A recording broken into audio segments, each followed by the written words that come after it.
I'll call the special city council meeting of June 10th, 2020 to order at noon. Roll call, please. Mayor Copeland, Here.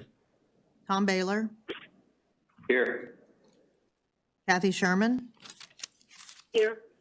Jeff Guard. Oops, I forgot to call him. Jeff Guard. Here. Sorry, Jeff. Melina Meyer. Problem. Melina Meyer.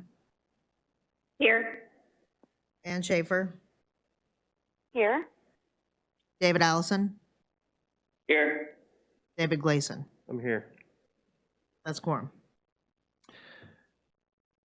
Entertain a motion to approve the agenda. Move to approve. Second. Have a motion, Gleason, and second, was that Schaefer? Schaefer. Yep. Okay, is there any objection to the agenda as submitted? Hearing none, the agenda is approved as submitted. Does council have any conflicts of interest or ex parte communications to disclose?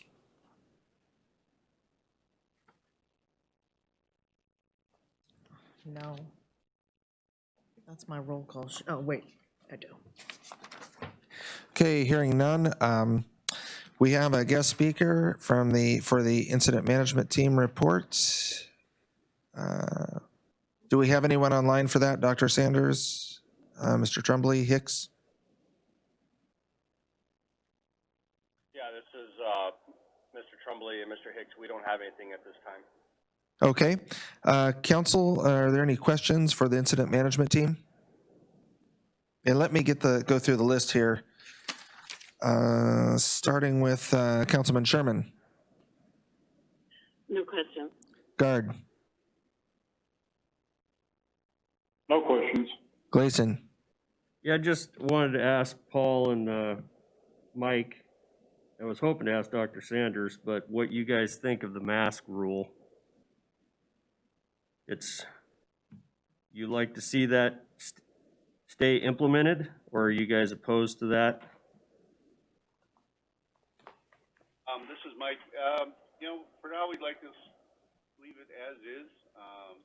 It seems to be working, having some effect, and it keeps people on their toes, I think, reminds them to stay clean and reminds them of social distancing. So I think where we're at right now, we're in a good place. We haven't had any real problems with cases here in town, and we're starting to see these sporadic outbreaks elsewhere in the state.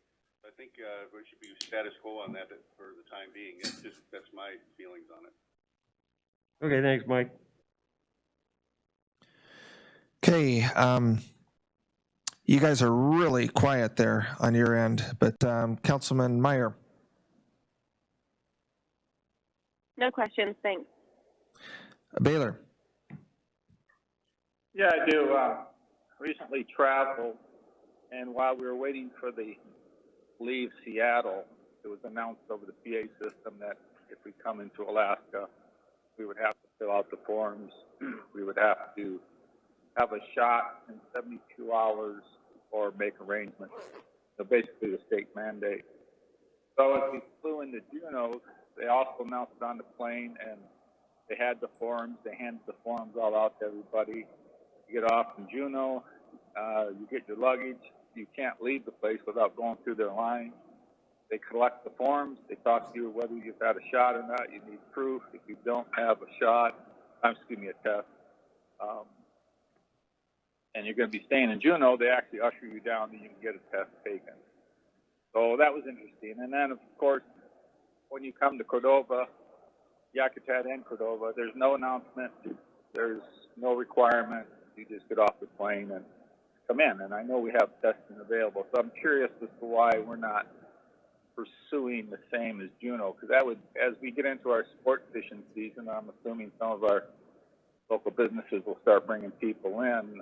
It seems like that routine of testing like that would be really the way to, much more effective than wearing a mask, I would think. So I'm just curious why we're not doing that. Maybe there's a reason, or maybe we're thinking about doing that.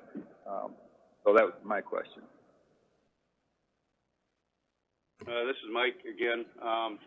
I know Dr. Sanders met with the ambassadors, and my understanding is the plan is that they're going to have a nurse out at the airport to administer the tests when people come in.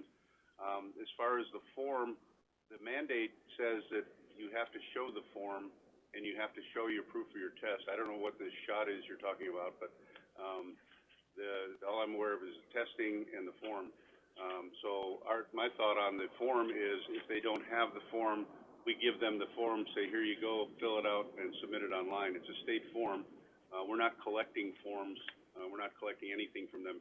We're kind of viewing it as we're the sterile area and they're coming from the dirty area, just to make it kind of a simple explanation. And we don't want any cross-contamination if we can avoid it. But my understanding is there is a plan to have somebody at the airport to do testing for those that need it.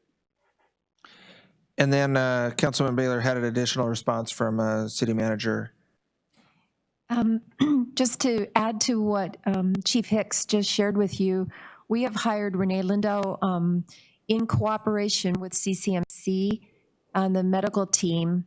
She will be in place to test folks who are getting off weekend flights, north and southbound on Saturdays and Sundays. And right now, the medical team, because there's testing available Monday through Friday, would like anyone arriving to get their testing done at either Elanco or CCMC as scheduled, because it's easier for them to have appropriately deployed protective PPEs on individuals, and we don't yet have a nurse that can work that we want to have to work 7 days a week. They feel they have adequate coverage for folks who need the testing. And as Mike said, the forms are state forms. And the reason that Juneau had the testing is because the state has deployed in 4 or 5 different airports state resources to make that testing available. It's Juneau, Anchorage, Fairbanks. I can't remember what other communities, but the state is actually has their own personnel on the ground doing those testing and collecting those forms. So in Cordova, again, it is a state form, and they are requesting that those forms be filled out online and submitted. And we of course have testing available now 7 days a week starting this weekend. Okay, and I misspoke when I said shot. I meant testing. So, but I guess the other, and I understand all that. I guess my curiosity was, you know, at the terminal in Seattle, they announced that you would have to have these forms. As we flew to Juneau, they stated that you would have to have these forms filled out. When we got to Yakutat, Cordova, there's not a mention by anybody. And so by Alaska Airlines seems willing to do it as they come into Juneau, why would they not be willing to make that mention as they come into Cordova? And they could even mention that testing is available, I think. Right. Well, I think a lot of people on that plane would have no idea that was a procedure that was available. So just curious on that. Yeah, and I'm not sure why they aren't, Alaska Airlines isn't making that announcement, but the good news is that we do have ambassadors meeting every flight, and those folks are making it clear to anyone coming out of the airport that these are resources that are available, these are things you have to do. This is Cordova's rules, so I feel like we are hopefully covering that. But we can check with Alaska Airlines as well. So this is Mike again.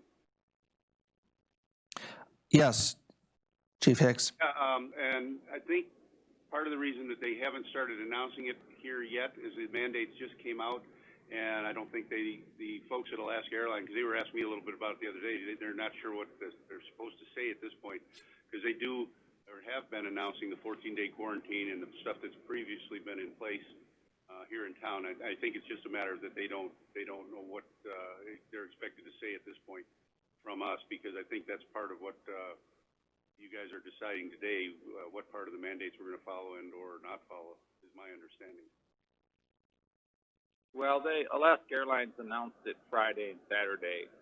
So, I mean, the mandate was just proposed, and Alaska Airlines knew about it Saturday. So I don't think it's a question of they didn't know what to ask or say. Thank you. Yeah. I think Chief Hicks's point was that it is a requirement to come into the state, but it's not a requirement in Cordova because we still have the 14-day quarantine in place. That's correct. Okay. Was that all, Councilman Baylor? Yes, thank you. Okay, Schaefer, for the incident management team, any questions? No, not right now. Thank you. Allison?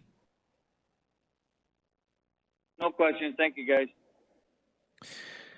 Okay, any other questions, council? Okay, thank you, incident management team. And audience comments, again, can be directed to 253-6202. If you have any audience comments that you'd like to provide for the record, that dial-in number is 253-6202. And we have no calls at this time. And again, remember, there's a 30-second or more delay between the YouTube streaming and what's happening live here in the city council chambers. And also remember, you can refer to the agenda at the bottom, but as we take your call, please remember to mute your YouTube in the background and to please stay on the line if our on-hold system is working. We think it is at this time, and you'll hear on-hold music until we take your call, and then just state your name for the record, and you'll have 3 minutes to testify. So that number again is 253-6202. And at this time, we don't have any calls, so I'll move on through the agenda, and we'll just watch the phone for audience comments. So council, we have a letter from Ellen and Katie Romehilt on page 1. Is there any council comments on that? Sherman. Yes, thank you, Mr. Mayor. I did just want to respond to maybe get something on the record to Alan and Katie, and I appreciate the time that they're taking in writing these letters to us. Overall, after I was reading this, I think I understand their concerns, but I think they are, like many of us, wanting to know when this is going to end, and I get that. But I feel like the simple and honest answer is that we really have no idea, as much as, it would be nice to say and set a date. We do have a date on our temporary emergency order, for review, so that's already in the book. But I just wanted to say that, I understand the concerns. I watch, I read, I devour state, national, and international news every day. And I'm particularly interested as the nation and our state opens up, what's going to happen. And I only see cases climbing. And I know that some of that can be attributed to additional testing that's now available, but it's not the majority of the reasons. And Alaska continues to increase cases every day. Another death today. We're past Montana. We're past Hawaii. We are climbing, and I think masks are really the only way we can still protect the vulnerable in our community, the compromised people. They're an easy, low-risk intervention. Wearing masks has just been proven by, and I know there's controversy with WHO and CDC, but I'm listening to Dr. Sanders and I'm listening to Dr. Zink, and they masks will provide the greatest amount of protection for ourselves and for those around us. So I wanted to encourage everyone to read the op-ed piece in the ADN today, where over 160 healthcare workers call for a statewide mask health mandate. And Dr. Zink and Dr. Sanders both encourage us all to wear a mask. And I've been appalled recently at the treatment of people who are wearing masks by others who deliberately walk over and cough on them or make remarks. And I think we need to have just some respect. And if you choose to wear a mask, which you should be in Cordova because it's a rule, we're doing it for everybody. And I appreciate their thoughts, and I'm going to continue to read their letters and try and come up with answers that I can do in public for them. But I just wanted to respond because I think the masks are very important. And that's all I had to say. Thank you. Councilman Guard. Any comments on correspondence? Yeah, I'd like to echo what Councilmember Sherman said. And from what I've been able to find out, if everybody wears a mask, we reduce the rate of transmission by about 95%. So it is an effective measure. None of us like it, but it is an effective measure to protect those in the community that are more vulnerable. Thank you. Councilman Gleason? I just echo both those comments. They were to the point. Well said. Vice Mayor Meyer? Yeah, I agree with what has been said. I know it's tough, and I see a lot of people around town being a lot more relaxed about the mask rule, but I think that is the best course of action that we can do right now, and it seems to be helping. And as we're watching the state numbers grow, we need to be really careful in Cordova and protect our most vulnerable here. So that's all. Councilman Baylor? No comment. Councilman Schaefer? Yeah, I would also just like to echo the comments about the mask wearing. And I appreciate the letter that they sent. They put a lot of time into it, a lot of thought. It was good to hear their points of view. But one of the statements is that the CDC and WHO don't agree on mask wearing, and the WHO has recently changed their stance on mask wearing, and they're now recommending that people outside of the healthcare world wear masks. And that study, there's a study that just came out a few days ago that synthesized 170 some different studies that have gone on during COVID, and they found that mask wearing and social distancing are the best ways to stay healthy and protect yourself and your community during this time. And so, yeah, masks are literally like the cheapest and most effective way to stay safe. So I just wanted to, echo those comments and add that. Okay. Councilman Allison? Yeah, I thank the Rome Hills there for their letter. I guess I'm a deacon in that church. I'm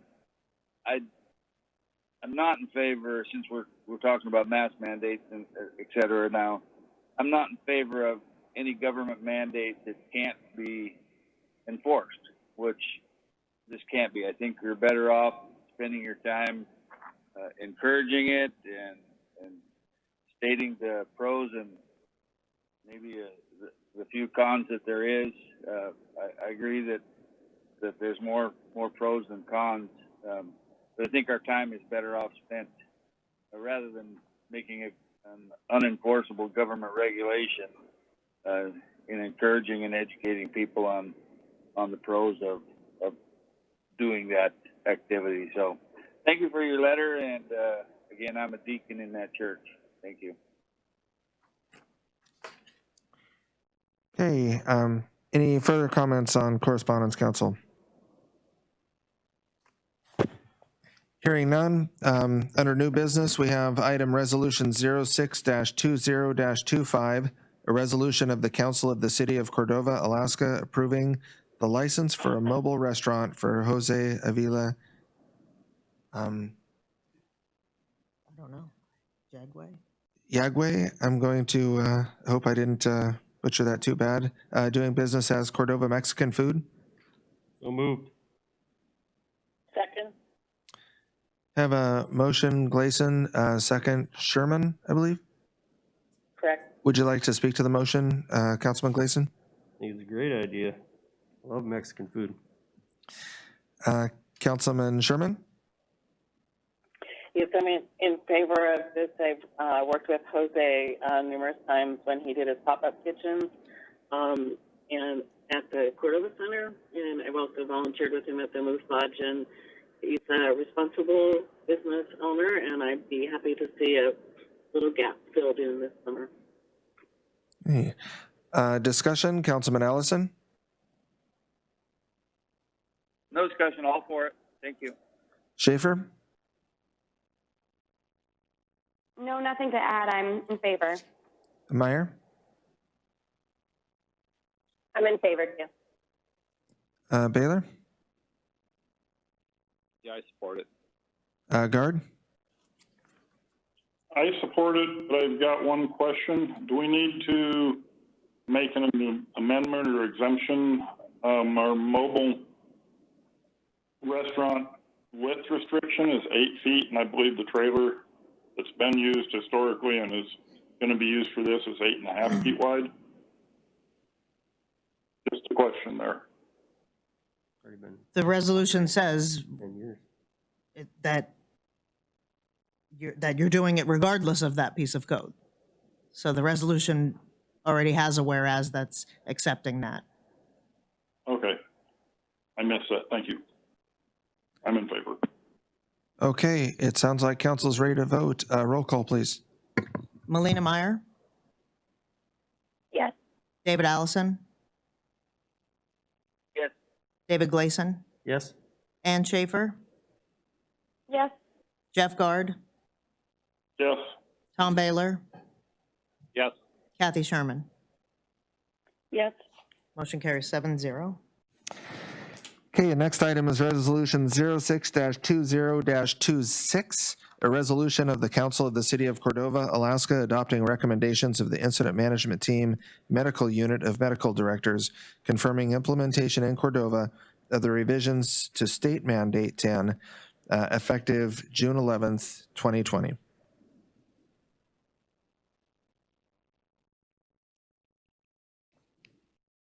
So moved. Second. Second. We have a motion, Guard, and that was a second, Schaefer? I think Meyer had it first. Or was that Meyer in there? I think it was me, Sherman. Okay. Oh, Sherman, okay. Motion, Guard, second, Sherman. Would you like to speak to your motion, Councilman Guard? We're all in favor of opening things up as soon as medically feasible, and we've got the word from the medical team that they think it is a good idea to both A, follow the state's out-of-state travel mandate, but also B, in their recommendation to uphold the mask rule. So I'm in favor of this. That's all. Okay, Councilman Sherman. Yes, for the same reasons that Councilman Guard has mentioned. And I also, just being on the PIO, I know that their plans are in place and that airport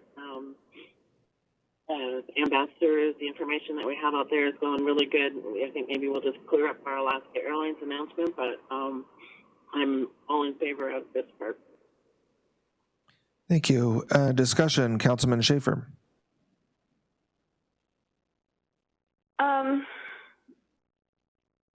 Yes. I mean, honestly, I do have personal anxieties about the new travel guidelines for out-of-state travelers. But we do have to continue to open up and learn how to live with this virus. And I trust the advice and the direction of our medical team and our emergency management team. And so I am in support of this. We all need to keep in mind that we have a personal responsibility now to keep ourselves and the community safe and healthy. So people just need to keep taking it seriously and not get too relaxed, even as we continue to open up. Councilman Baylor? Yeah, I support it. The only comment I have is I'm not sure why we wait till tomorrow to make it effective, but I'll support it as written. Okay. Councilman Meyer? Yeah, I think Councilman Schaefer said kind of what I'm thinking. I've heard it from a lot of people that allowing out-of-state travelers coming in, and that has been a large concern with the quarantine being lifted now. I think that we do have a good medical team, and I am going to vote in favor of the medical advice and the recommendation that we got here today. But I do think it's a good message to put out there that you know, we need to be careful in Cordova. We don't want to see an outbreak happen here in our community.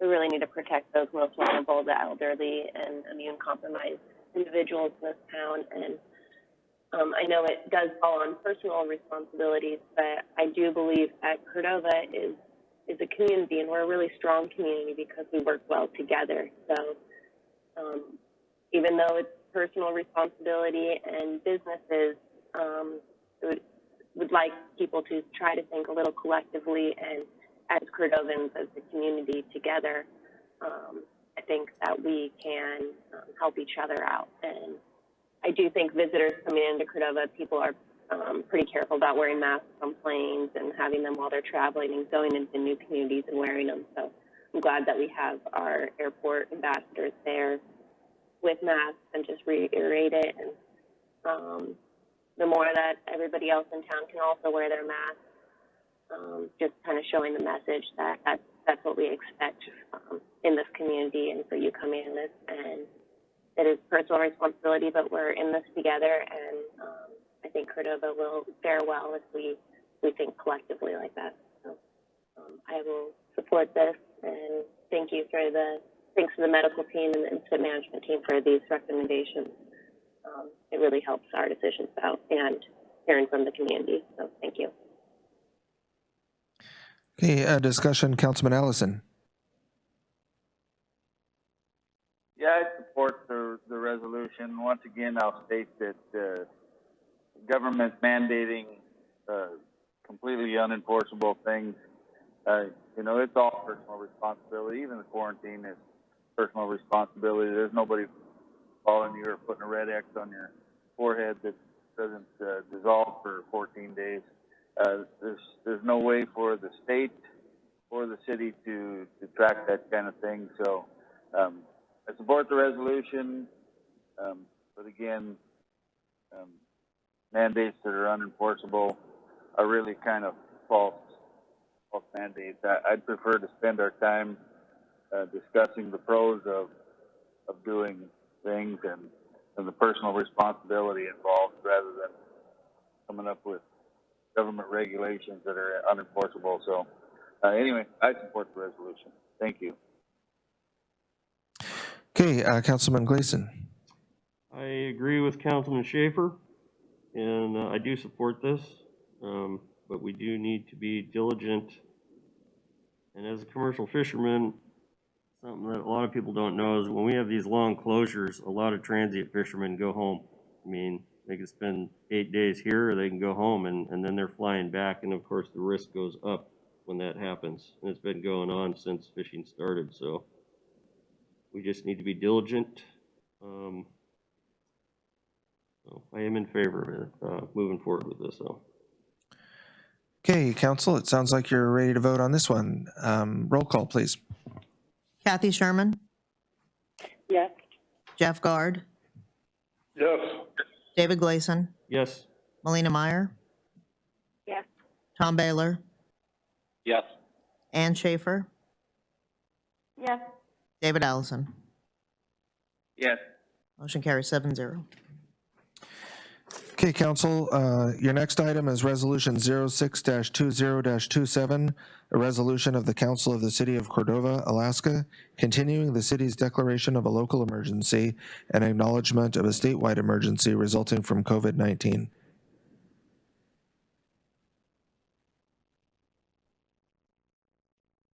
So moved. Have a motion, Gleason, and a second. Was that Sherman? Yes. Second, Sherman. Councilman Gleason, would you like to speak to your motion? Well, I'm in favor of it. It's going to be around for a while. Councilman Sherman. Yes, I agree, and I would just point out Anchorage has done the same thing. Okay. Councilman Allison, discussion. Yeah, I'll support the resolution, mostly because I think it affects the numerous funding capabilities that this thing has. I don't think that, I think what we've been doing is preparing for an emergency, but I really haven't seen any real emergency in Cordova at this point in time. But I will support it because of the funding mechanisms that are they're in place from the federal, states, and other agencies. So I'll support it this time, but again, I haven't seen the emergency yet, but we've been preparing for one, that's for sure. Vice Mayor Meyer. No comment.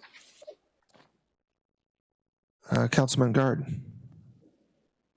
Yeah, I'm in favor. No comment. Councilman Baylor. Yeah, I'm in favor, and I would echo Councilman Allison's comments. Councilman Schaefer. I am in favor, and I would just like to say that I think it's all of the preparation that we've done as a community and as a state that has made it so we haven't had to, an emergency.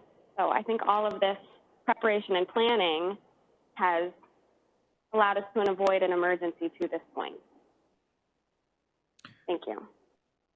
Okay, thank you, Council. Just before we go to vote, I just want to say for the record, I really appreciate each councilman stating what your position is and then why.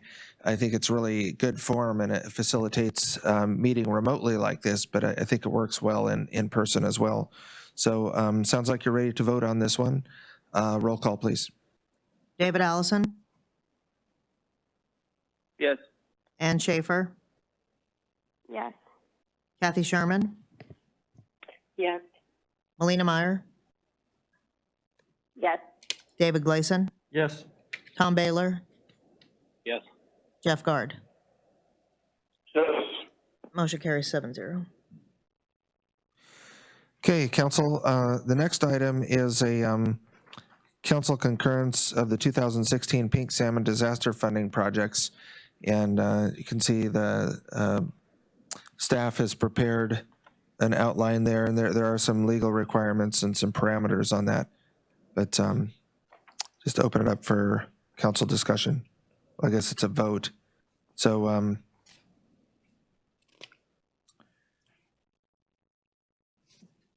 would entertain a motion. Oh, move to approve. Second? Okay. Susan, is that okay? It's the way, Sure, or do you it want- would be the motion listed in Rome numeral 2 there, Okay, great. if that's, I'll just read it into the record here. So this is page 12 of the agenda item, second of the packet, and that motion is to approve city expenditures of $669,488.03 allocated to the city of Cordova for loss experienced due to the 2016 Gulf of Alaska pink salmon disaster, approximately as follows. Half for new and or refurbishment of existing cranes in the Cordova Small Boat Harbor, and half to engineer and install water system upgrades to enhance water capabilities for pink salmon processing needs. Okay, and I'm sorry, again, that was Gleason and second Sherman or Schaefer? Schaefer. Gotcha. Okay, Councilman Allison, would you like to speak to that motion? Gleason. Looked right at him and said Allison. Councilman Gleason, thank you. Obviously, the money's got to go towards, the harbor. So I'm definitely in favor of spending this money in whatever fashions we come up with today, as long as it's in the harbor there.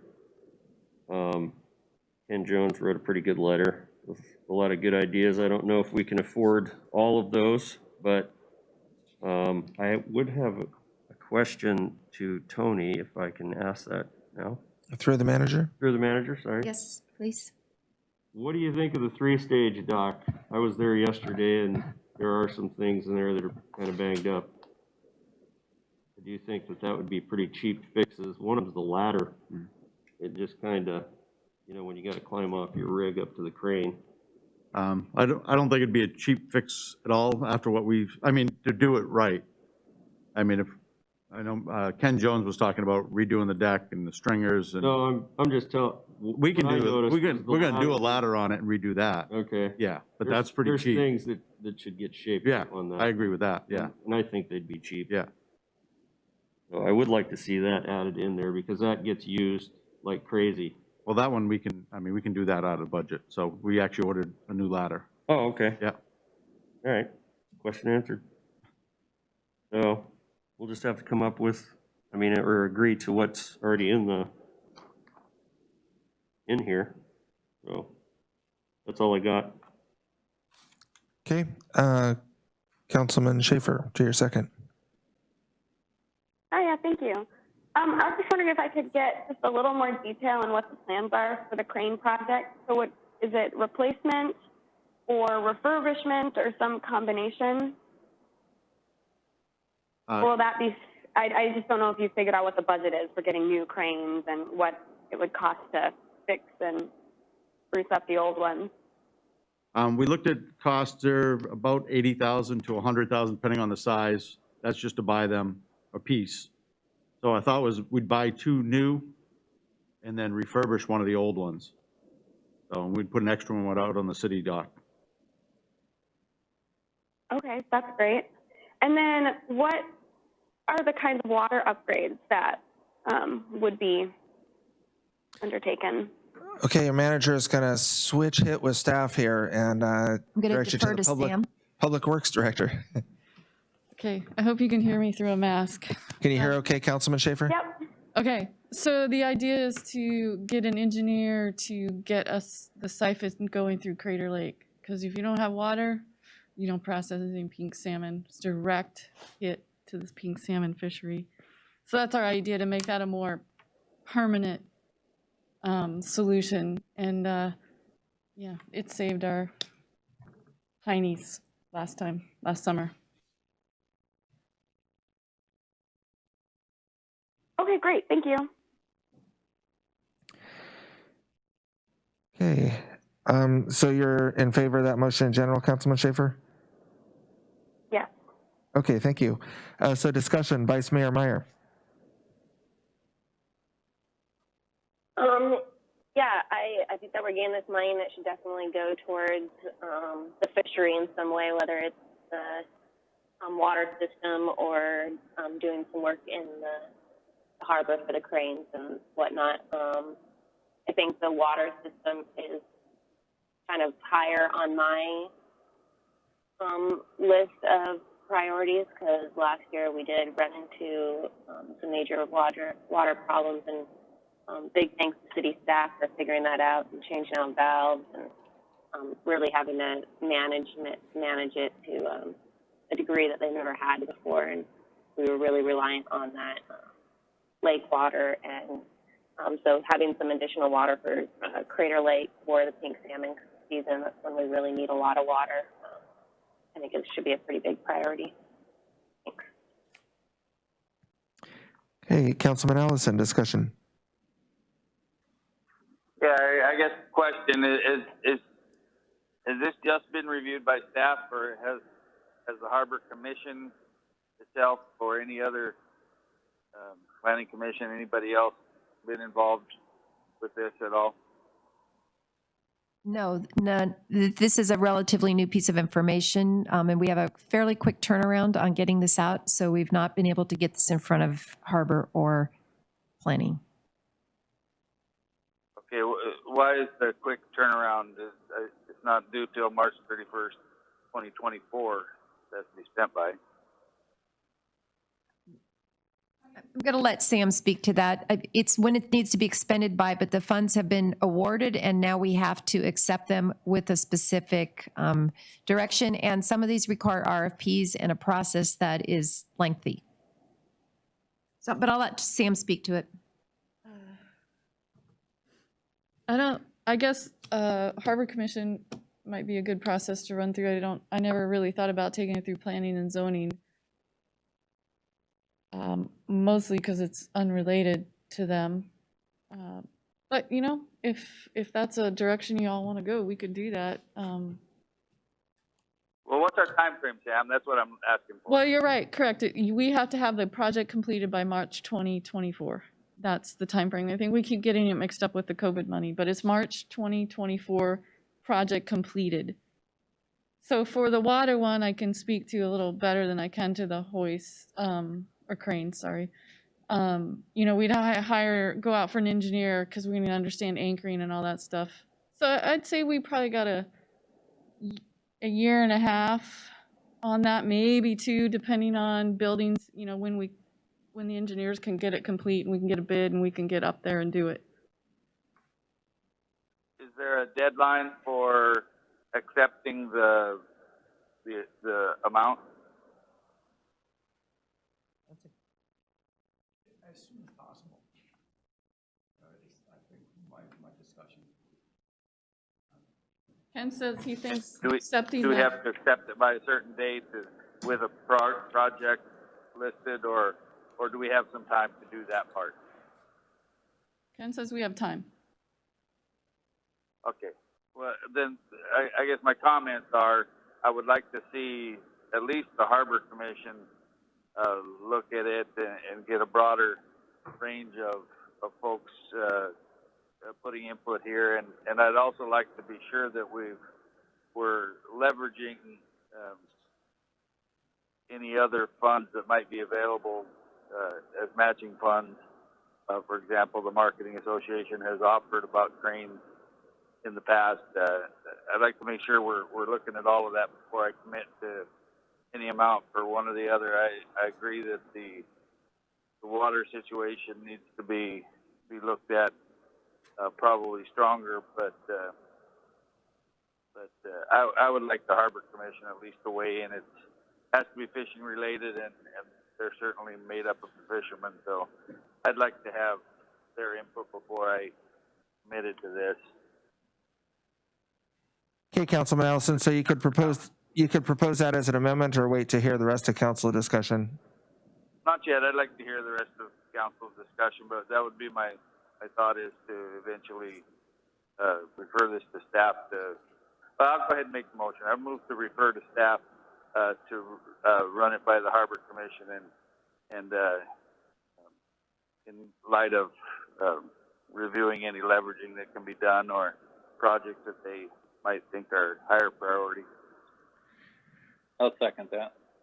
Okay, so we have Ellison, a motion, and then second Baylor to refer to staff. And just before council discussion, just clarification from staff, are we currently having Harbor Commission meetings, or do we have any idea of when we might hold the next Harbor Commission meeting?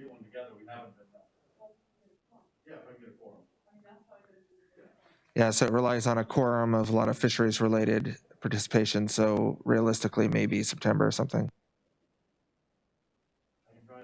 Yeah, it didn't sound to me like there was any great big rush, so Yeah. we've got COVID money to worry about and projects to worry about before the end of this year, so I don't think it's a big rush. I think when the Harbor Commission can sit down and look at it good, then that will be fine, as long as there's no deadlines we're missing.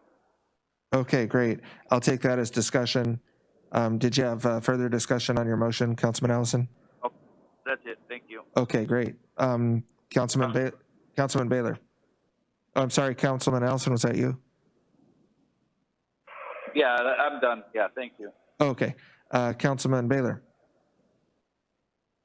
Yeah, I'd echo a lot of Dave's, Councilman Ellison's words there. And I too had a question on the crane. I remember the joint meeting we had with the harbor, and the gentleman all but my thoughts all but begged us to get the paperwork in to get a crane paid for. So maybe that didn't work out for some reason, but I'd certainly like to see the Harbor Commission explore that. There's no sense spending our money if somebody's willing to give us money for a crane. And the water system too, I know we had some money left over and they were doing a study on that. I don't think any of us saw that study, but or maybe it's not done. But I was thinking that there was a thought process of possibly getting water out of the lake with the second line, but I'll leave that up to Public Works. But maybe they can give us an update on that when this comes back. But I would support the motion to send it back to staff. Thank you. Okay, discussion, motion to refer, Vice Mayor Meyer. Yeah, I think it's a good idea. I think anytime we can get input, especially with specifically related items like this from these boards and commissions that we have, I would like to see their recommendations come up with these items. So I think this is a good amendment to the motion. I also have been kind of thinking about, ever since Allison said it, is planning and zoning. If they happen to have a meeting, or if the chair of that commission wants to put it in front of that board for input. I wouldn't mind seeing recommendations from that too, because maybe because looking at it, for the fishing industry, it's not just the harbor, it's also, all the roads that those big pink salmon containers drive on that tear up the roads for the ones that they're using. It also has to do with the water system in Cordova, and I think Cordova's infrastructure is really fishing infrastructure, so it would be nice to have the point of view from the Harbor Commission that's made up of harbor, and then also the planning and zoning that's maybe thinking about the community as a whole. So those are my thoughts, but I think referring it back to staff for some more recommendations would be good. Okay. Councilman Gleason? I'm in favor of the amendment, and as far as the marketing association, I think all we have to do is ask for the crane. I'm not sure, because Jeff actually said it at the meeting, just like Tom said. He said they're willing to buy it, but they haven't received a request. So I could ask Tony through Helen, but I am in favor of that amendment. Through Helen, can I ask Tony a question? Yes, absolutely. So is that your take on it? We just need to ask them for that, or? Well, it's a little more complicated than that. There were stipulations put with if they paid for hoist. What kind? That only, like, certain people could use it. Like a cannery couldn't use it or anything like that. Well, So- the cannery has their own crane, so I don't see that as a But- problem. So, I mean, we have people that use our hoist as it is, and if that hoist breaks, and we can't promise that no one's gonna use it unless you man it 24/7 or shut it off. So I'm not saying it's not a good deal, and it's a thing to look into, but there were stipulations put with it that no one else could use it except for single fishermen. As in just, gill netters and seiners, but not. Okay, so in that instance, I would suggest that when planning, or when the Harbor Commission meets, that Jeff or somebody representing the Marketing Association is there to answer those questions, because I would be pretty surprised if that, because we're gonna own that once we got it. That's gonna be our crane. So we would just have to get that worked out in accordance with the rest of our plan, but I do think that it's something that we definitely need to look into, especially if they're $100,000. Okay. So, And just for clarification, it's not an amendment to the motion, it's a motion to refer to staff, so. oh, I thought he was Okay. also amending to have the, I said amendment, but he didn't make a motion to amend, he actually just made a motion to refer to staff, so that's what we have. okay, well then I will support that motion also. Okay, great. No, Councilman Meyer said that, and you said that too. I just wanted to clarify that it was a motion to refer, so. Councilman Schaefer. If there isn't a rush, I think it would be good to get input from the harbor on this. So I could support that. I would support the motion, but hopefully they'd be able to meet before September, I guess, to start getting the ball rolling on these projects. Okay. Councilman Guard. Yeah, I also, as long as we're not running ourselves up against any time clock. But one other comment, question on discussion between Gleason and Tony was, we talked about putting an extra crane, one that we refurbished, out onto the old Coast Guard dock. Couldn't we then, having two cranes out there, move all fish buying out of the harbor so we don't force everything to happen at the three-stage dock? I see a harbor master nodding yes, yes, and yes. Okay, so using the new crane for other than processor use could kind of be alleviated there by doing that, it seems. So anyway, I'm in favor of it. Okay. That's all. Okay, Councilman Sherman to the motion to refer. Yes, I'm in favor of it. I thought Councilman Allison had some good questions. So if I'd like staff to confirm the time for approval to make sure that we don't make a mistake here on that. I like what what staff proposed. I understand the need for the water system upgrades. I would agree with Councilman Baylor. I'd like to look at what Yak Lake has to offer, maybe a little bit more detail on the water would be really useful to me. I think it's a great idea to go back to Harbor, and I also hope they meet before September, and planning and zoning, I think, should have a say. And as part as maybe potential partners for either funding or some sort of partnership, I would say we reach out to CDFU, the Marketing Association. Why not ask the canneries? They could chip in, and maybe NVE. So, I mean, everybody uses the harbor in these facilities, so the arm can reach far. And then finally, I did agree with Ken's points about the boat yard. I think a restroom facility and more electric stations down there would really, I mean, that place is just booming. So the more that we can put into that, the better as well. So I'm in favor, but I'd like to see more detail in the next time it comes before us. Okay. Thank you, Councilman Sherman. I just paused for a second because I didn't have a mayor's report for this packet, but I did meet with Kristen Carpenter, who is our new Economic Development District chairman, and I know Manager Howarth is on that committee and others, and CDFU, or I'm sorry, Marketing Association and CDFU and myself and Kristen met looking at potential EDA projects for Cordova and just had the initial discussion on that before reaching out to stakeholders. So just thought I'd mention that for the record. But that might be a potential partner for infrastructure because there's CARES Act funding that will probably come through the EDA. Any further discussion on the motion to refer, Council?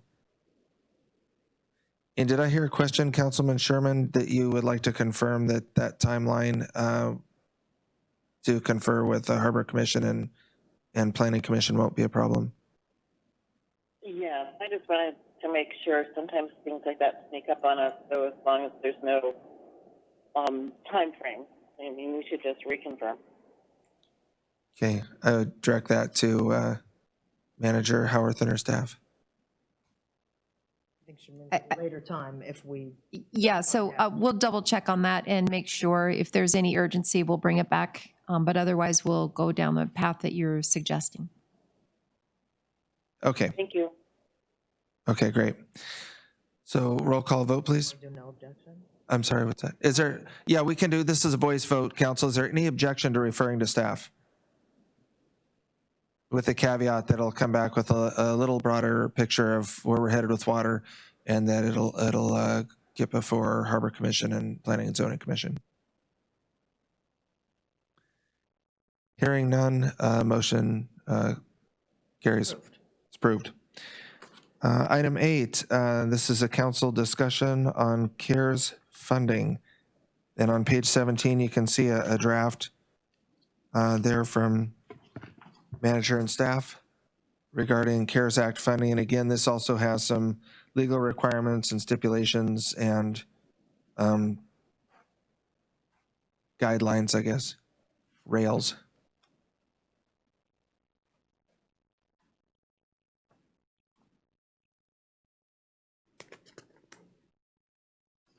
This is Councilman Sherman.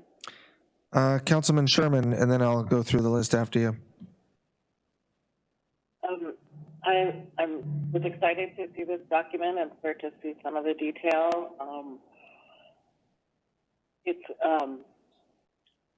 I'm in favor of the breakdown. I was surprised to see some of it, but I am mostly happy to see that there might be some assistance for our local economy. I have been contacted by a number of small business owners who are struggling. So I'm hoping that we can provide something along with everything else that's out there right now to these small businesses because they are major supporters of our community. And that's all I really wanted to add. Okay, Councilman Gleason, any comments or feedback? No, I like the way it's listed out to you, and you just make sure we're accurately recording everything we're doing so that, you know, there's no question. That's a lot of dough to be shelling out. So, gotta make sure we're keeping good records. Want me to speak to it at all? Yes, Council, would you mind if we just got a brief from the manager? That would be great. So I just want to share with you that this money has literally dropped out of the sky into our laps in very short order, and there is a requirement that this be expended by December 31st of this calendar year. We got our first distribution, as the memo states, of 1.7 million approximately. We will not get another distribution until we spend 80% of that. So as you can imagine, we're on a very accelerated timeline. So the document before you is specifically buckets, if you will, that we as staff thought would be appropriate, either because the state is requiring us to do certain things in order to protect our facilities and reopen them. We are allowed to expend a pretty substantial amount of the money on first responders and incident management team.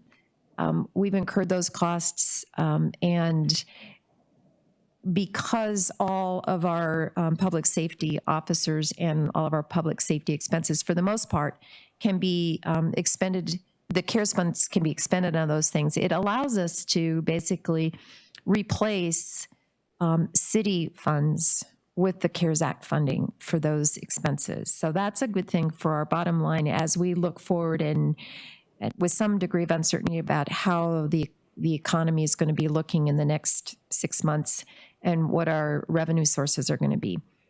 The other buckets, the facility enhancements, those are requirements by the state. We have to make sure we have safety protocols in place, and that will require some changes to our either how we do our business or how our buildings are functioning. Again, these are kind of good guesstimates, but until such time as council says these are the buckets we want you to focus your resources on, these are guesstimates. As we expend the resources, we may find that we have too much in one bucket and not enough in another, and we will be able to make adjustments. And again, I promise you, we will not leave a penny on the table. So if on December 29th, we still have $100,000 in the bank, we will figure out a way of getting it out. So I don't think we'll have an issue with that. The other three categories, CARES Act administration, non-payroll expenditures, those, that particular one is about in extra legal fees. We've been racking up the legal fees as we've been trying to keep up with state mandates. We hired a communications consultant to help us get the word out to our community.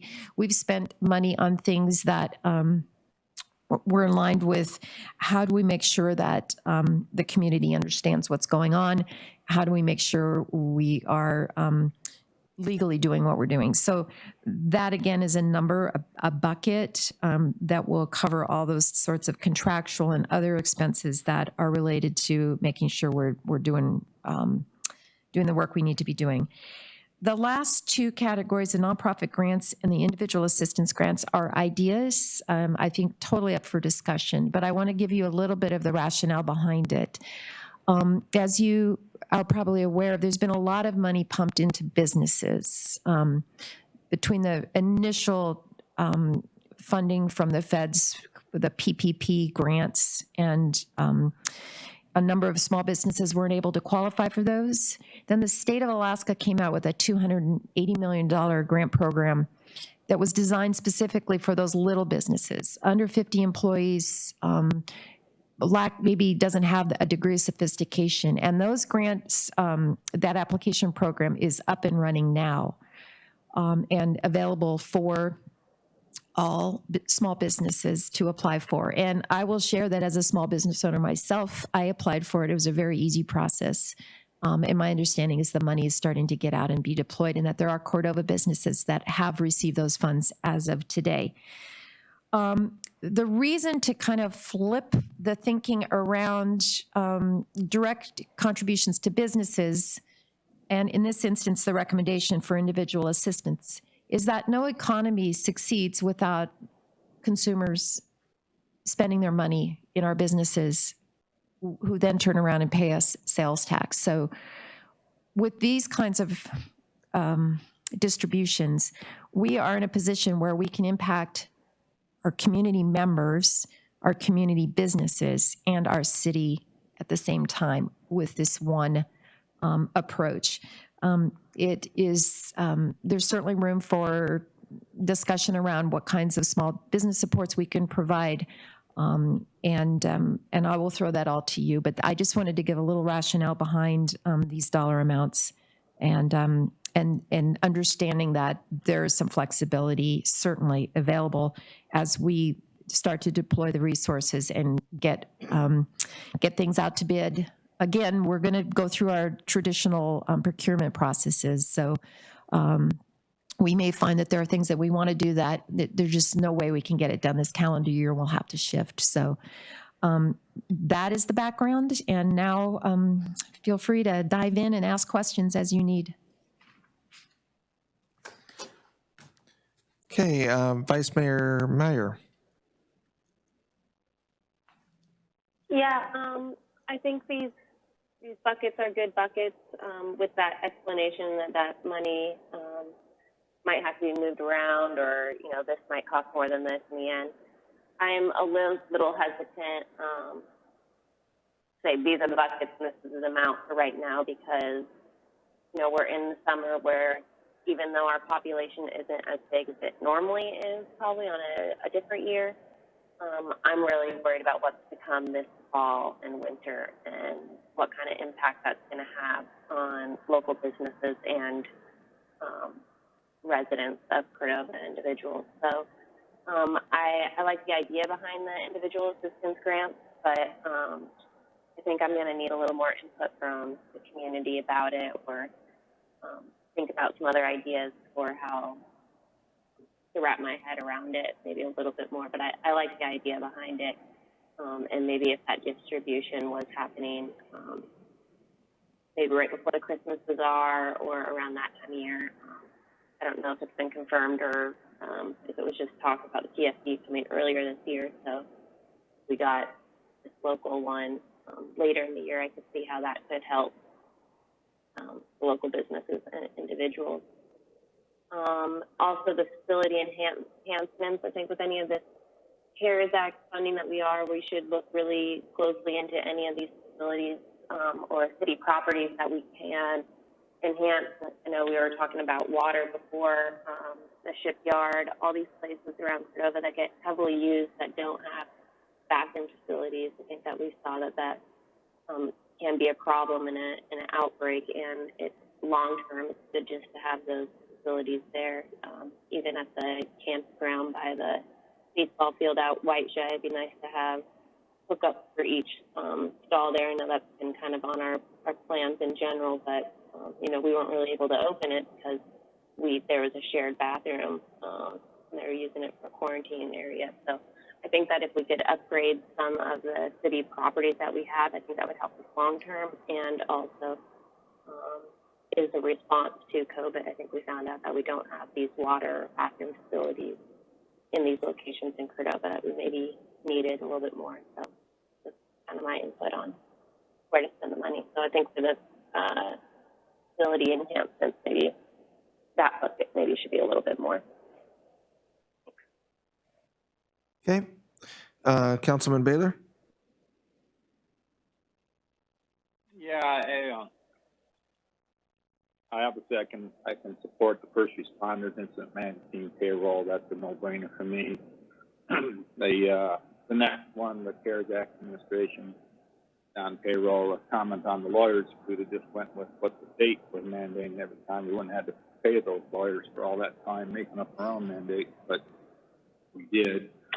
Then the facility enhancements, you know, I certainly would like to see what we're talking about with their nonprofit grants. That sounds reasonable. They're doing a lot of good for Cordova. The individual assistant grants, but I'm not in favor of picking winners and losers in a community. If we can do something that helps out all 2,300 residents, that's one thing, but I couldn't get behind individual assistance type thing, picking winners and losers. And then the other thing is this something that we're going to vote on and move forward? And then I've had this another board and commissions that say, well, you approved it, so we're spending the money any way we want. There's all this stuff going to come back and kind of get reviewed and discussed, like the facilities enhancement. Or is this, once we approve this, the money's spent anyway? That would be a question. Okay, I'll direct that to your manager. So this document is to get an indication from council as to the directions, the buckets, if you will, that staff should investigate and fill with expenses. The payroll is just the payroll. I mean, it is what it is. There's nothing we're going to do about that. We will add up the payroll, we'll add up all the benefits, and we will allocate that accordingly as we go. The CARES Act administration, those are expenses that we've incurred and will continue to incur throughout the course of the year. So those, they're not discussion items. They're just expenses that we're going to have to do. The next three categories, certainly, council can weigh in on that. But again, the conversation, if we could get to a place, is are we comfortable with the buckets? And then we can bring back to you the budget recommendations and the expenditures for each of those buckets, the three buckets, the facility enhancements, the nonprofit grants is kind of a number. Individual assistance grants, just for clarification, our idea is to make them available to all residents. So there will be no qualifiers that you have to have an income or this. Everyone is assumed to have been impacted by COVID, and those resources would be driven directly to individuals with no qualifiers required. Does that help, Councilman? Okay, thank you. I guess my final comment would be the facilities enhancement. I would make that our largest bucket, and I think it was already said by Melina there that anything we can do for our infrastructure and our facilities that helps out the whole community, and it's for the long term. It's not a short-term thing, and we may be looking at a rough fall with the flu season and other things coming on, so it could be even tougher for some people at times. But I would support putting more into infrastructure than individual payments to anybody. So thank you. So I just want to comment on that. There's the document that is on the back side of this is the relief fund guidance. And you'll notice it says April 22nd. Well, there's been two that have come out since, and there are more and more restrictions being placed on these funds. And so we, as a city, will have to be extremely careful what we spend these funds on, because if we don't spend them correctly, we will be required to reimburse. So just know that any expenditure that comes before you will have been screened with the state guidelines, and Ken is our expert on that. Yes, and actually, I just wanted to add the last bucket. The stipulation is that all the grants will have to be spent locally. So that's a big stipulation. They can't. It's not like it's not the like an PFD or the stimulus from the federal that we're working out how to spend it just locally. So that's it. Okay, thank you. Any further discussion, feedback, Councilman Baylor? No, thank you. Councilman Ellison?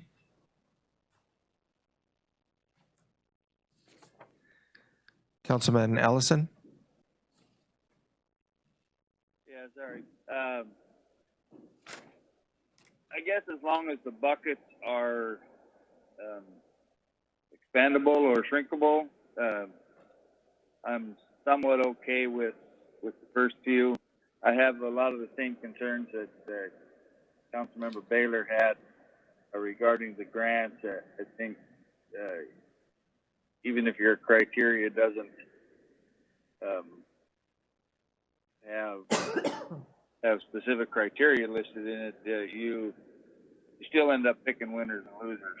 You know, do you give this storage business 10,000 and this storage business 5,000, or do you give this grocery store 20,000 and this grocery store 25,000? Or I just think you end up with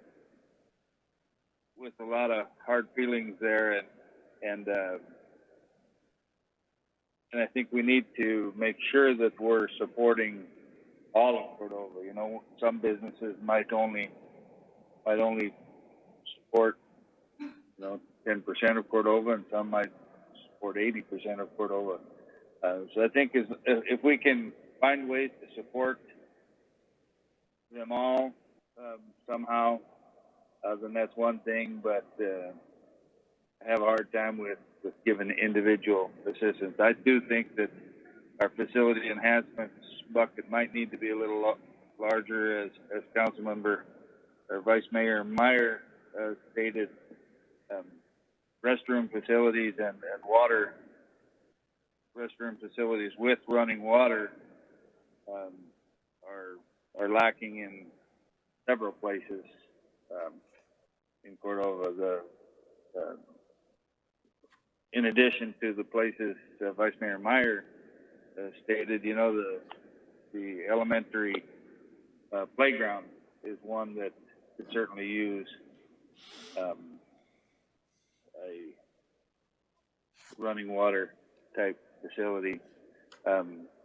Anyway, as long as these are, again, the same concern Councilmember Baylor had with as long as we're not approving this and giving the city carte blanche to go spend their $3.4 million, and it's going to come back to Cordova, I would like to talk more about the facility enhancements and hear what those are going to be before I totally commit to those, because you know whether they're required or not, we're going to be the ones that the community member that sees it when they go in to pay their utility bill. They're going to be calling us and saying, "What the hell is this?" And if we haven't ever heard of it or weren't involved in some kind of conversation somewhere along the way, makes us look bad. So I would like to have further discussion on the details of this, but as far as getting started with some buckets, I think if you need buckets to go, these are one way to go. You might change the name of the last two and combine those, just call it grants instead of individual assistance and nonprofit grants. I think they need to be community grants that are projects that are going to benefit the majority of the community. I want to keep businesses in business and support those, but I think there are plenty of other state and federal and other organizational grants and aid that are available to those people, and anybody who falls through the cracks. I think we could assist with that through the grant thing, but want to check the criteria of those first and make sure that we have a nonpartisan, some kind of a committee that decides that. I don't want to give one person permission to say yes or no that this individual gets money. That just sits with me wrong. So as far as giving you pots, there you go. I'm in favor of giving you some pots of money to go with.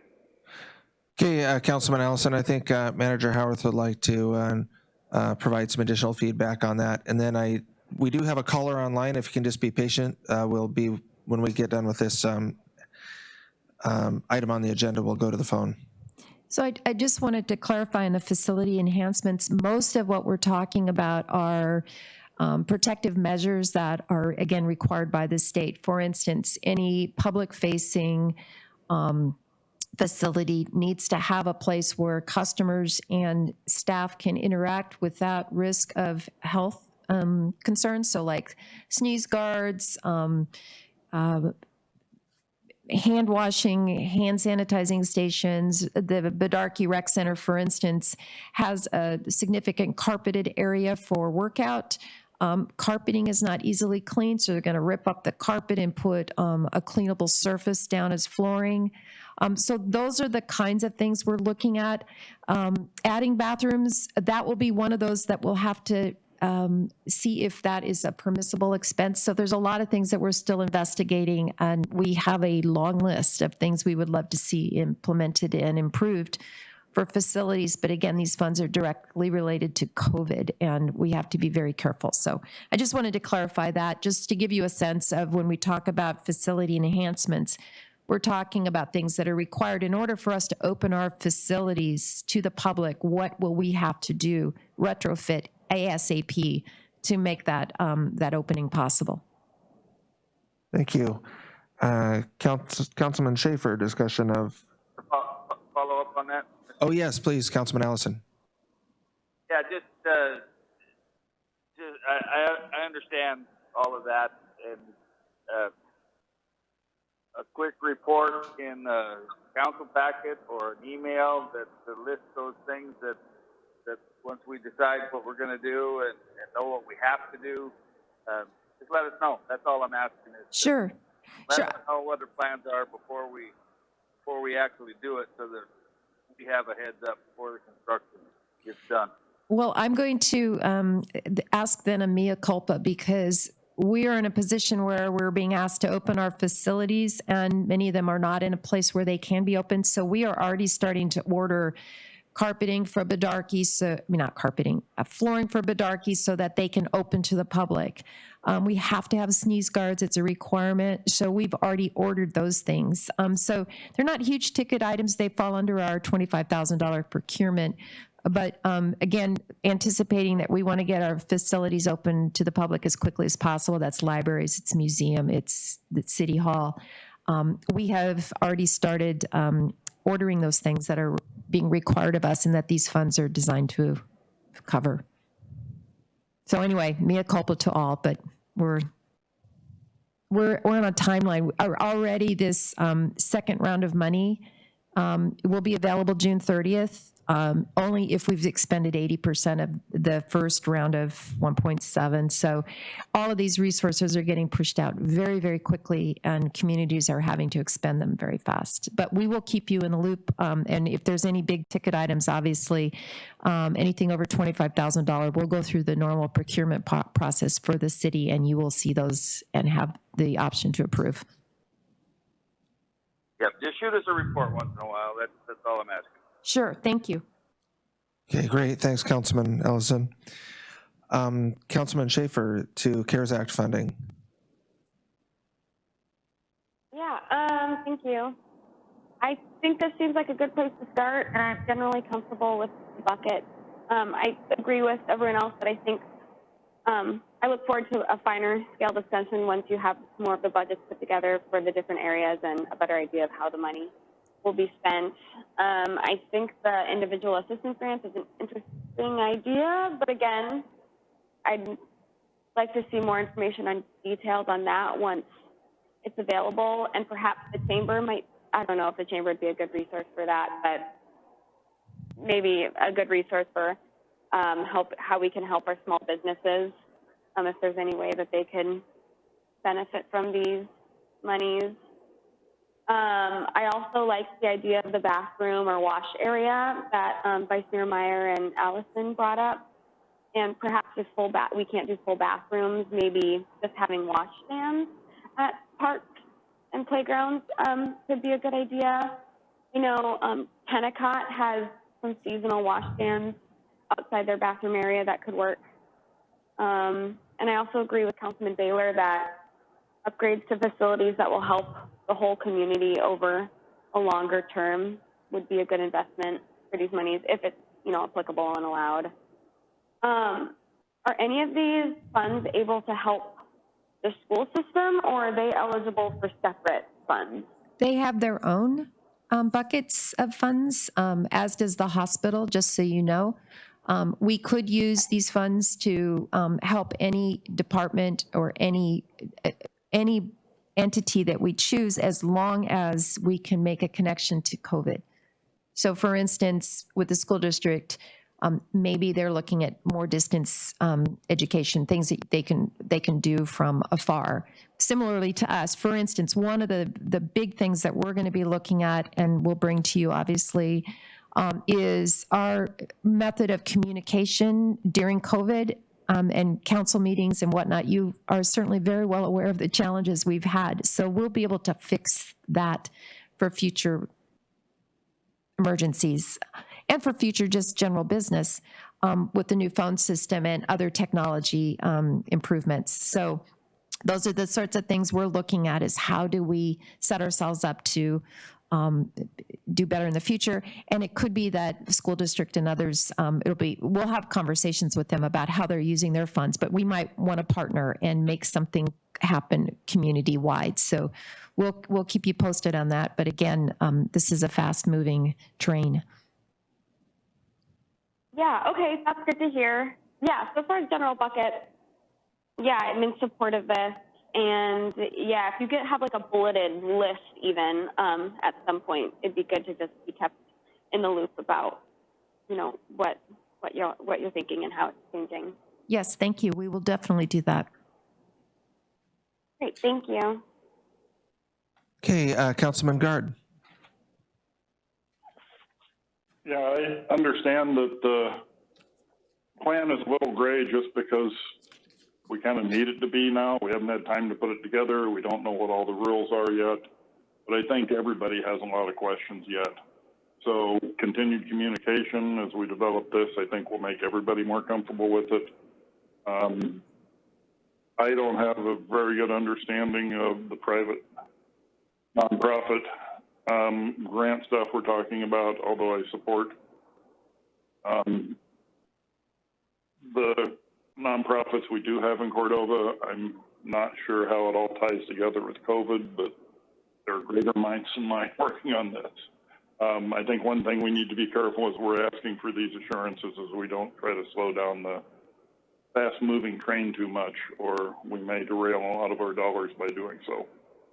So anyway, I'm in support of this, waiting for more information so we have a better idea of what we're doing. That's all. Okay. Any additional feedback from council on CARES Act funding? Okay, thank you. That's a good discussion and good feedback for staff. If there's no objection to council, I'm going to interject an audience comment here on the agenda before we move on to the next item, which may be somewhat lengthy. Okay, we'll go to the caller on the phone.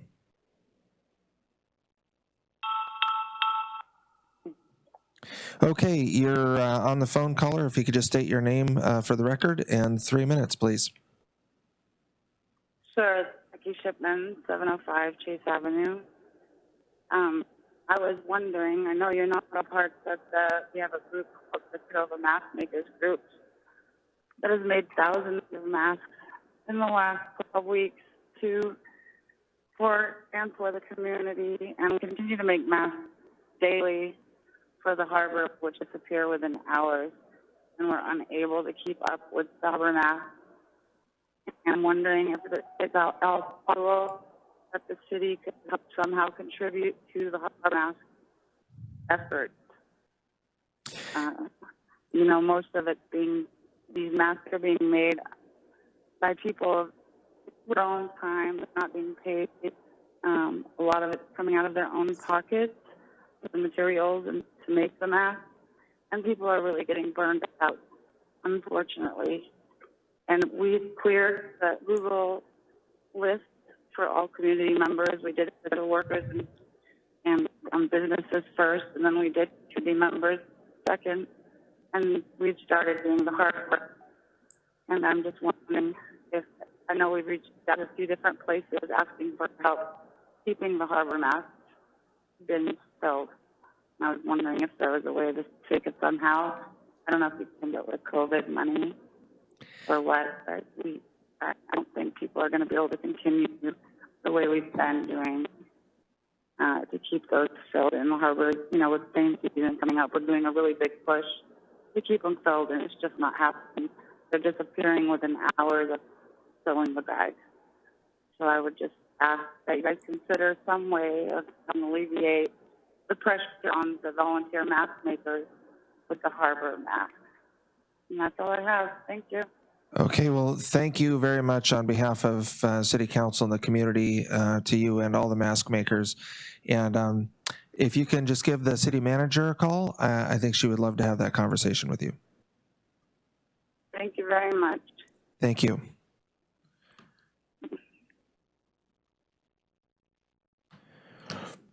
Okay, Council.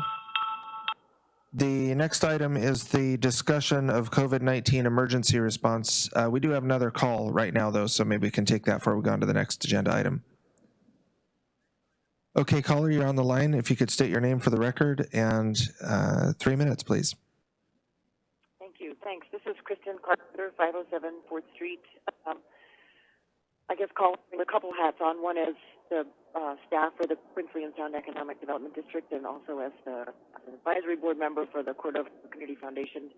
So I was speaking to the proposed application, I guess, of the Alaska CARES Act funding put forward. And of course, I want to say thank you for including the Cordova Community Foundation in thinking about that could be distributed. That money would obviously be distributed to nonprofits in Cordova and for coronavirus-related expenses. If it happens that way, I understand this is not a final breakdown on how these are spent. Then regarding the individual assistance, I know that a lot of communities are talking about distributing money to businesses, but I guess I do like the idea of distributing it to individual households for the sake distributing that money as widely as possible. And again, I'm telling you stuff you already know. The city of Valdez did do a household assistance program in May where they gave about $1,800 each household and business, and I think they spent close to $3 million, and I realize that's not how much we have, but there's precedent out there for distributing money among individual households as a way of putting money in people's hands that can be circulating through the economy.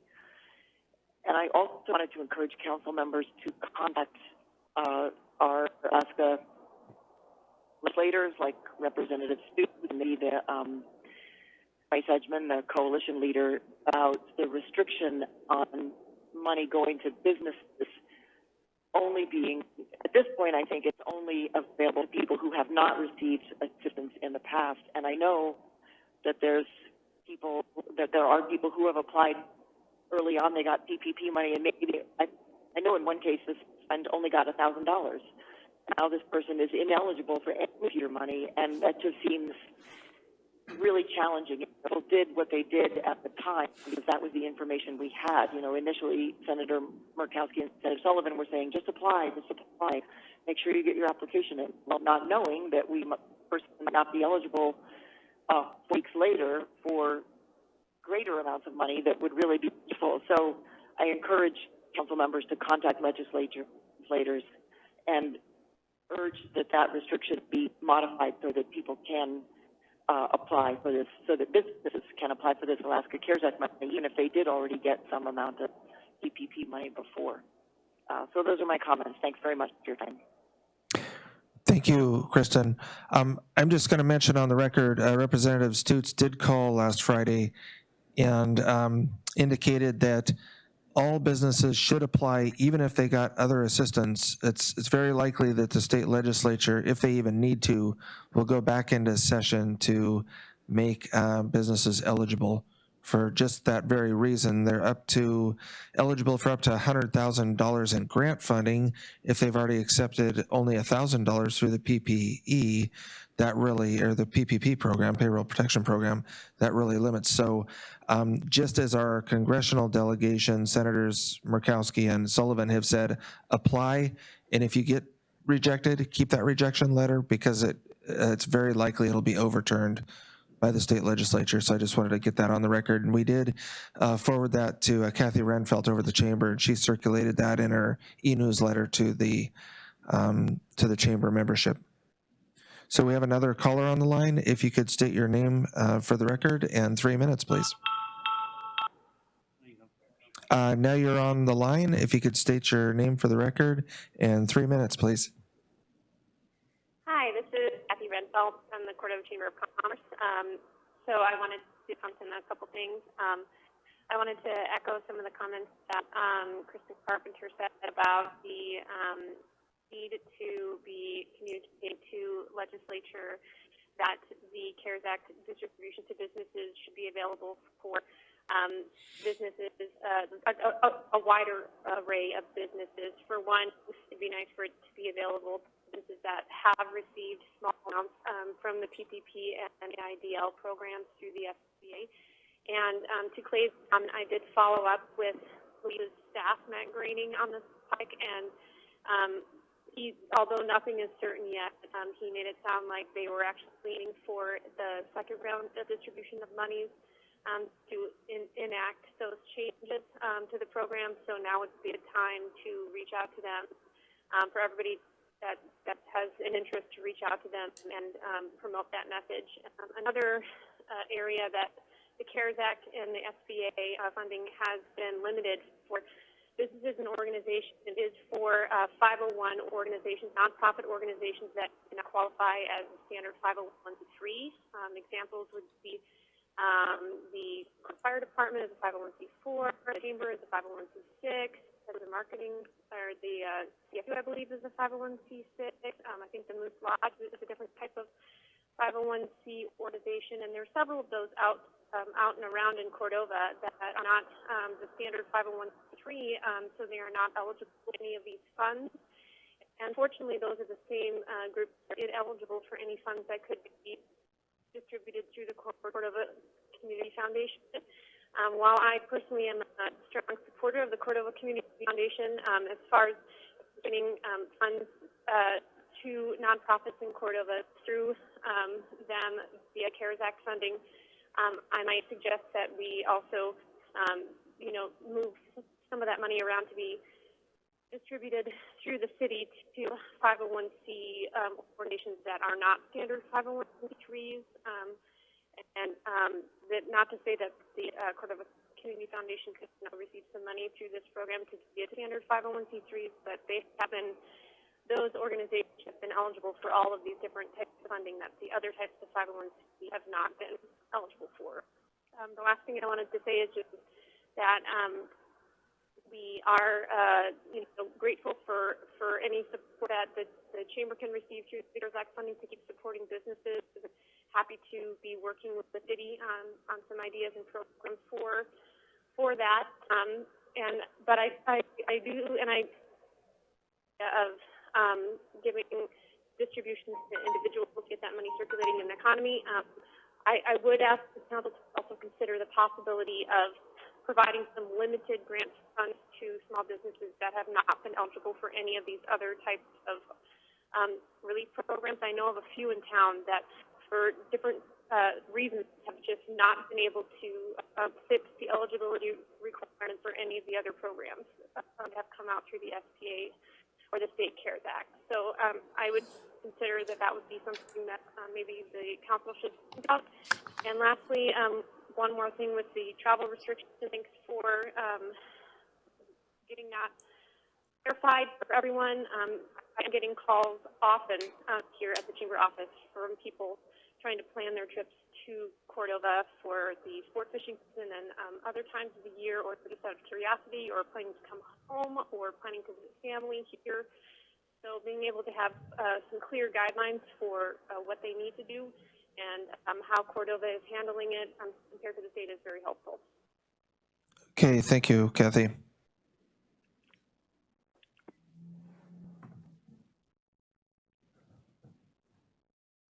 Okay, next item on the agenda, Council, is a discussion of COVID-19 emergency response. And I'll just go through council list here. And this, again, is just general discussion of COVID-19 emergency response. Councilman Schaefer. I don't think I have anything more to add at this time. Thank you. Councilman Baylor. Yeah, thank you. I listen to a program quite often with Dr. Gottlieb is on there. He's a former head of CDC.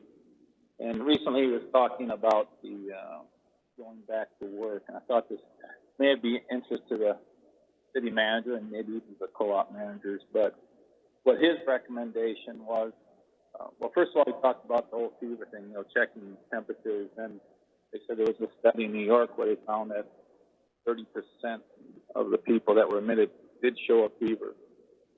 So not a high percentage that just because you have it or don't have a fever doesn't mean have it. But what they were recommending is basically a symptom checklist. And he was saying that, you would, before you go into work or at work, you would go through and check off all of the symptoms. And if you had any of those, then the next step would be a fever check. And then, of course, if things progress, you go get testing. But I thought that was a pretty good way of maybe getting people in and out of businesses. What those symptom checks are, I don't know. I think that you could work with your health staff on that. But I thought that was an interesting way to maybe proceed, and might even be a way to let public into City Hall for doing business too. As far as I think there seems to be concern about people coming and going on airplanes, and I've flown quite a bit since February 1st. I went down through Seattle, spent 3 days in Seattle, returned there March 8th, spent 3 days. Now in February, the virus was there, but they didn't really realize it. So I was down there at that time, and then by the 8th, they kind of knew about it. They weren't requiring masks, but things are being cleaned up. I recently did a trip to Michigan. So again, stayed in Seattle, and then in through Detroit, and then spent a couple weeks traveling around Michigan. So to me, the flying couldn't be safer right now. Planes aren't full. They're not, even in first class, they're not booking all those seats. You'll get a first class seat, the seat next to you will be empty. They're not filling them, and they're keeping the center seat. This is on Alaska Airlines, the center seat open. So the planes smell like disinfectant. They're not serving food. The airports, there's not as many people in there. Everybody's keeping their distances. The food services, everybody's acting appropriately. So I don't think it's a big issue of people coming and going. In fact, if you wanted to travel, I think now is probably the safest time. The other thing I found traveling around Michigan, speaking with a lot of friends and relatives and just people, is their governor came down pretty hard on them. They had that shut down tight, and they're loosening it up. And over again, people are just saying they're over it. And I think that's a danger when you just keep pushing. It's kind of like the boy that cried wolf too much. People just kind of tend to get fed up, and then that's not what you want to have happen, because then they kind of get more towards the reckless behavior. I think if we keep this moderate approach, and I think so far we're doing that, we're kind of getting there, is keep everybody on their toes, but not really pressing this hard that this is some kind of emergency. Because I do think we may face some issues in the fall when we get back to our flu season and the pandemic can kind of come around again. And so somebody's not with a mask, as long as they're outside and they've got their distance, I don't see anybody to get all fired up and riled about it. I think wearing that mask in the grocery stores or in the post office, places where you can't keep your social distancing, is definitely an appropriate thing to do. But that's my comments. Thank you. Thank you. Councilman Vice Mayor Meyer.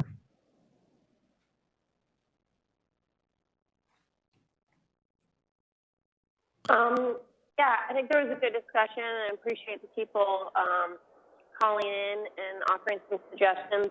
I do worry about some of these businesses that have possibly fallen through the cracks of stuff that's available. So I just think that we need to have that on our radar to assess, because I know they are changing things on federal and state levels, and it's hard to keep up with, but there are going to be some people falling through the cracks. So just to keep that on our radar for this CARES funding, help fill those in.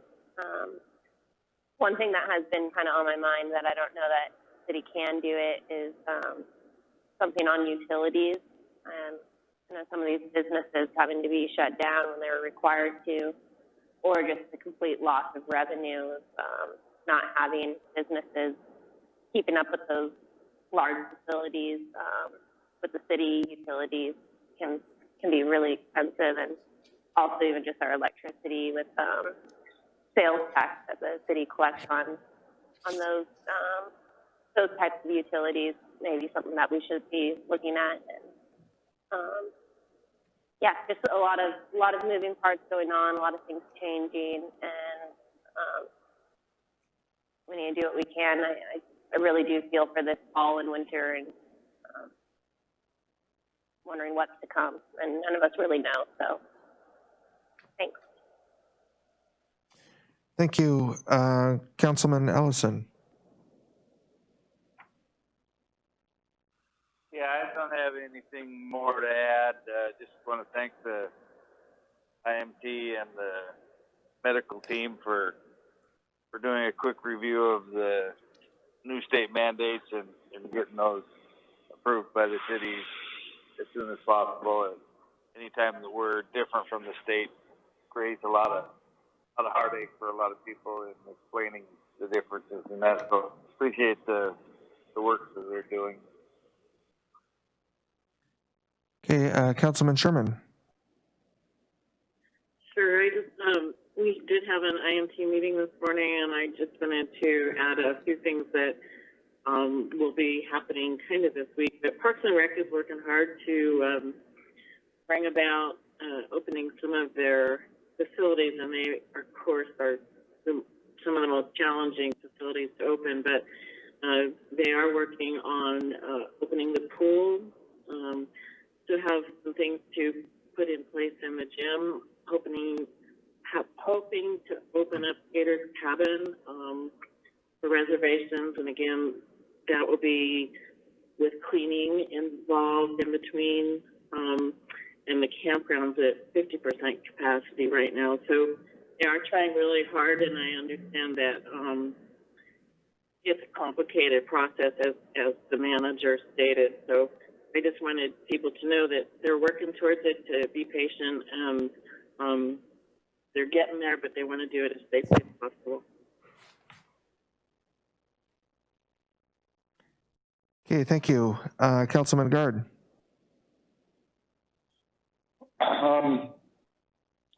I guess I too would like to comment on making sure we haven't got any businesses or livelihoods left out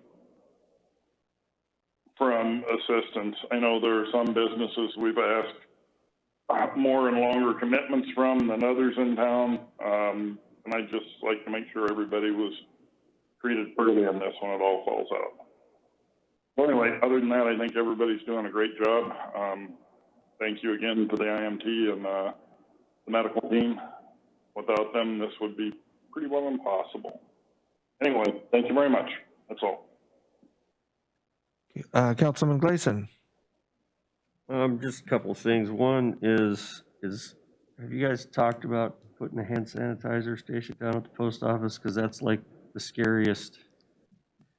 You know, you got to open that door, and We've ordered a lot of free scanning hand sanitizers for distribution throughout the community, but as you can well imagine, everything is back ordered. So we're doing our best. yeah, that would be a nice one. And then the other thing is, I think Dr. Sanders already made her position on this, but if the medical team could just put their position on face masks on the record and maybe set some minds at ease that we're not just doing this to, you know, to make people uncomfortable. We're doing this because we think it's going to protect the community. And it's inconvenient. I get that. Very inconvenient. I chug up and down that ramp every day with this mask on. I'm not getting as much air as my body wants, that's for sure. And I notice. So this is an inconvenient problem. So that's all. Okay, thank you. We'll give another shot for audience comments. I know we took a few in between. I hope council doesn't mind. I try to strike a balance between encouraging public feedback, which is a little challenged in this format, without disrupting the flow of the agenda. So that number again is 253-6202, and we don't see any calls at this time, so we'll go ahead and go forward with council comments. I just remind that there's a regular meeting next Wednesday if there's any agenda items or anything for that council packet. So council comments, starting with Vice Mayor Meyer. No comments. Thanks, everyone. Sherman. I think it was a very good meeting, and it's nice to see that there is a little bit of influx of money, no matter what the cause behind it. And while we were meeting today, the state added 20 more cases since yesterday, so we have a total of 593. 190 are active now, so just going to throw that in. Schaefer.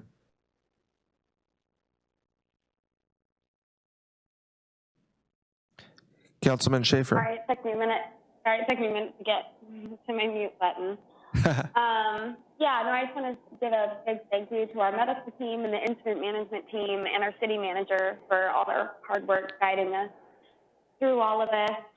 And thank you to city staff for all the work you're doing to reopen facilities, such as the parks and the gym and the library and et cetera, what Kathy Sherman went through. So we really appreciate it. Thank you. Councilman Gleason. No, nothing to add. Just thank you to staff and IMT for all their hard work. Councilman Ellison.